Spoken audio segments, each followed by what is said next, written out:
The lord. Welcome to daily path, అనుదిన మార్గము. మీ అందరికీ యేసుక్రీస్తు నామం పేరిట హృదయపూర్వక వందనములు.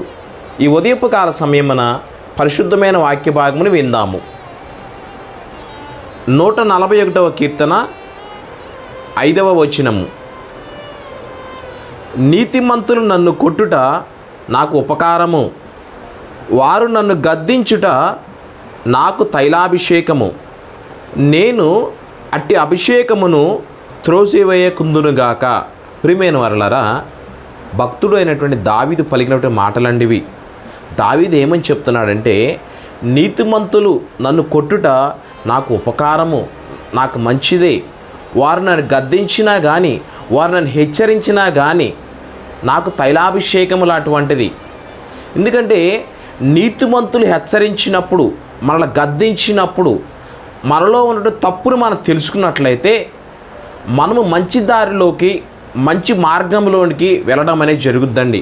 అలాగే నీతిమంతులు హెచ్చరించినప్పుడు, మనల్ని గద్దించినప్పుడు కూడా మనం తగ్గింపు మనసుతో దాన్ని స్వీకరించాలండి.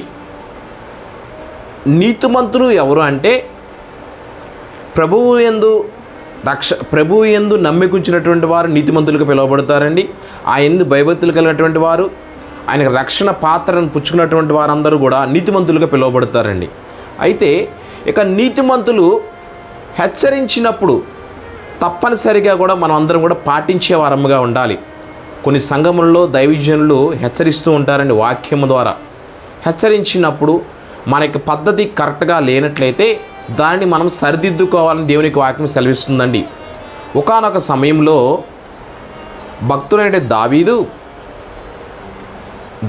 చేతికి సౌలు దొరికినప్పుడు కూడా దావీదు సౌలుని ఏమాత్రమును సంహరించలేదండి. ఎందుకంటే ఇక సౌలు దేవునిచే అభిషేకించబడిన వ్యక్తి, అతను నీతిమంతుడుగా దేవునిచే ఉన్నటువంటి వ్యక్తి.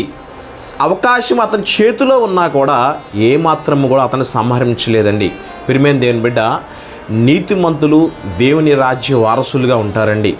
ప్రియమైన దేవుని బిడ్డ, మనమందరము కూడా నీతిమంతులుగా పిలువబడాలి.